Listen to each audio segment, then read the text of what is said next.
Now, the third episode is on none other than the West Side. Three homies from the West Side. As you can see, that area in the blue is the West Side, man. So let's get this thing started. What's up, y'all, boy? It's your boy Marlo, aka Marlo Block, and today we doing the episode on G's. So let's get it started. Alright. Back in the day, as you can hear inside Killer Skip's story, Jeezy been off the porch. You see why he's saying Lil G's been out here. You see why he's saying Lil G's was the type of guy that, like,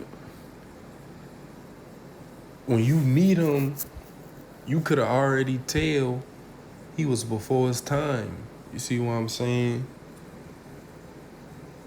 Whenever you go on the West Side, you will see Lil Jeezy out there with the older guys. You feel what I'm saying?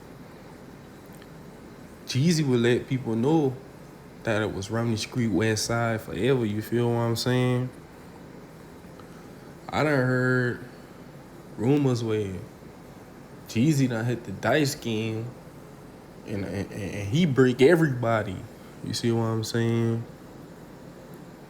Real facts. You see what I'm saying? But Jeezy had a homeboy named Lil Quez. You see what I'm saying? Quez was the type of guy, like, he was quiet, but Quez was the type of guy that, like, he was like the secret weapon. You see what I'm saying? Like, the only time you would really know Quez been with G's and Lefty was when you actually see them boy in like some type of action. But like, Quez was the type that would play the background. You feel what I'm saying? And Jeezy also had this homeboy named Lefty, who he met in like elementary or something like that. You see what I'm saying? He met Lefty in elementary, and rumor has it that Lil G's would get one of the junkie whoops. Some people call it junkie whoops, some people call them stolos, but G's been driving since he been like 8, 9. You see what I'm saying? But Lil G's would go to the elementary school James Simmons and pick Lefty up. You see what I'm saying? He would pick Lefty up and they would go about their business. You see what I'm saying? And that was the West Side for you. You see what I'm saying? I'm about to give you a little short history on the West Side. Then I'm going to get back to the G's, Lefty, and Quez story. You see what I'm saying? So let's get to it. Alright, now on the West Side is in the blue. You see what I'm saying? The East Side is the red, and the yellow is predominantly the white people. You see what I'm saying? The West Side is a little bit younger than the East Side. The neighborhood has several smaller historic subdivisions dating back to at least 150 years ago. You see what I'm saying? In 1902, a World's Fair style event would be held on some fairgrounds that became Hampton Park. The West Side lies on the neck of Charleston, which had plenty small farms, cattle pastures, plantations, burial grounds, and low lands. Back in the day, it was called Pickpocket Plantation.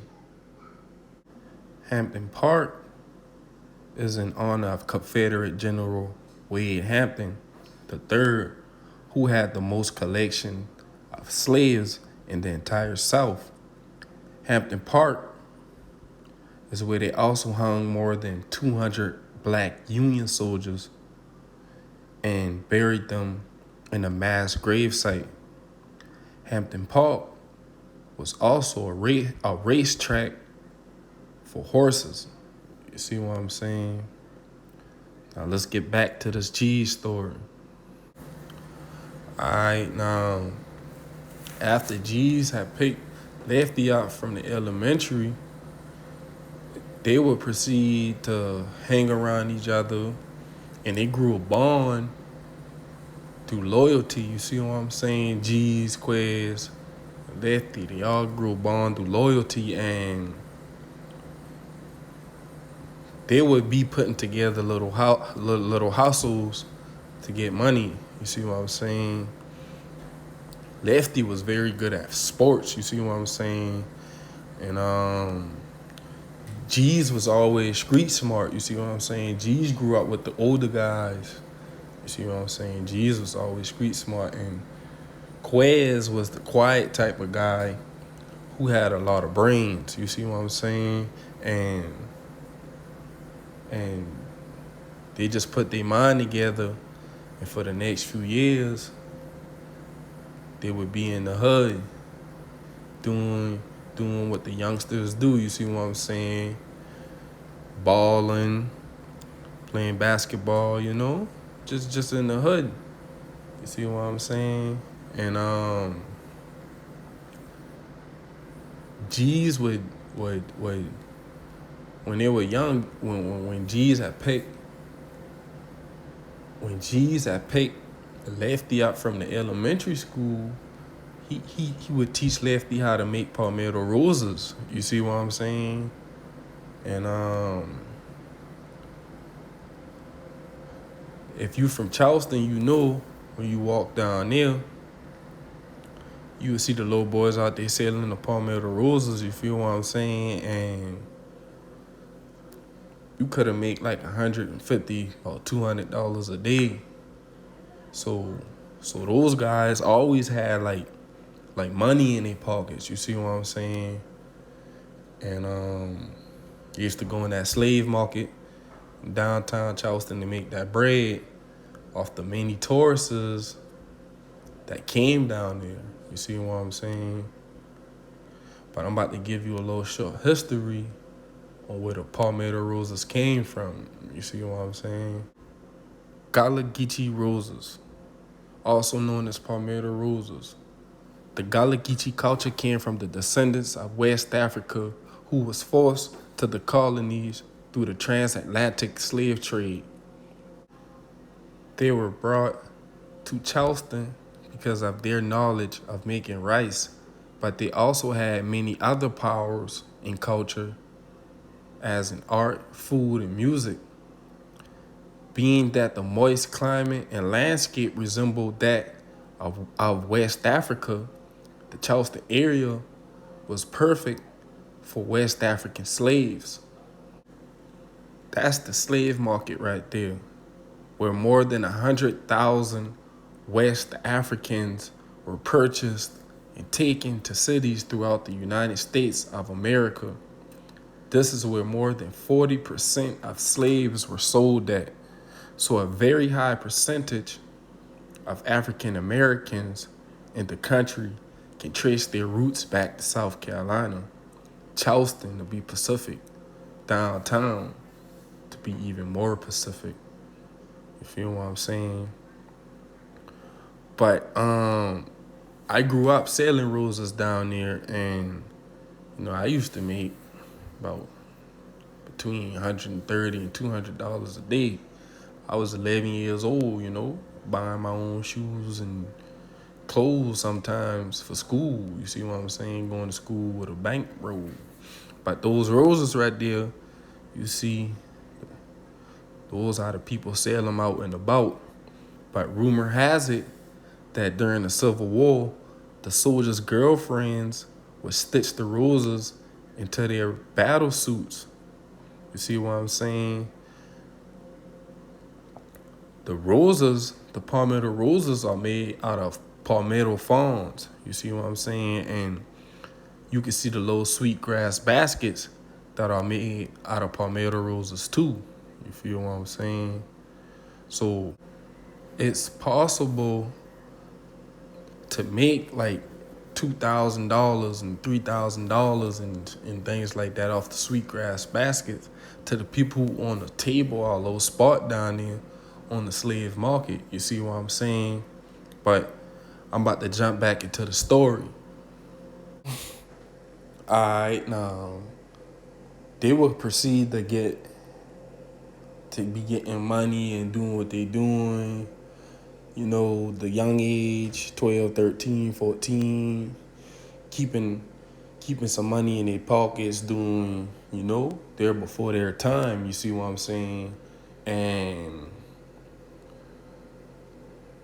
G's, with him being already experienced, he would be making money how he make money, you see what I'm saying? And Lefty would still kind of be playing basketball, and Quez would be still going to school, doing what he doing, you see what I'm saying? And then one day they would start getting a little bit of trouble, and Lefty would go to a group home, and Lefty would end up coming home on a home pass, and G's would end up getting shot. You see what I'm saying? So they end up sending G's back to the group home. No, they end up sending G's to a group home. It just so happened Lefty ended up being there. You see what I'm saying? And they end up having the same teachers, the same school. They were in the same room. So that was like a best friend's like story right there. So G's would get released, and Lefty would get released right after. You see what I'm saying? But somehow, like Killer Skip said in the song, G's would have coke found in his system, and he would be sent back off to the group home. So by the time G's was 17, Lefty and a few homies got a ride and got G's up out that group home, you see what I'm saying? And all the friends was back together in the streets once again, you see what I'm saying? But they would constantly make money, ball out, and Lefty and G's would get locked up for 2 burners, and G's would get bonded out, and Lefty would sit for a little while longer due to bench warrants. And as the weeks passed, Quez and G's would still be on the streets waiting for Lefty to come home. But one night, March 10th, the night of March 10th, the morning of March 11th, 2014, Lefty would get the last visit for the night, and Lefty would go to the visiting monitor, and it would be Geez and Quez. And Geez and Quez just had put some money on his books, and it was telling them about the streets, letting them know that they was ready for him to come home. So when Geez and Quez left the jail, they were getting high speed and wreck and crash. And unfortunately, they lost their lives. You see what I'm saying? And Lefty would be the remaining homie. You see what I'm saying? And he would catch some charges, and he would be locked up. You see what I'm saying? So that's about it on the story. of the 3 youngins from the Westside. And what we can learn from them boys is that it don't matter. It doesn't matter what you go through and what happens. Long as you got loyalty, nothing could really go wrong. You can't name one thing that can go wrong as long as you got loyalty. You see what I'm saying? But rest in peace to Geez. Rest in peace to Quez. Free that boy Left. And shout out to Geez and Quez and Left's family. That's your boy Marlo, a.k.a. Marlo Block. Make sure you subscribe to my YouTube channel, The Sticks Movement. I'm out, man. Yeah, that's Romney Street right, child. You know I had to give y'all boy a little tour of the hood, of the infamous Romney Street. You see what he's saying? Just how we living down here in Charleston. You see what he's saying? That's Romney Street right, child. You see what he's saying? This shit shaped like a U. You see what he's saying? See the bridge right there? You see them palm trees? See how green the grass is, man? That's Charleston right, child, for you. See what I'm saying? Another project right there. You see what I'm saying? Down the street is the east side. Go check my east side and my west side video out. You'll see how close the east and the west side is. You see what I'm saying? But shit, subscribe to the Sticks Movement, man.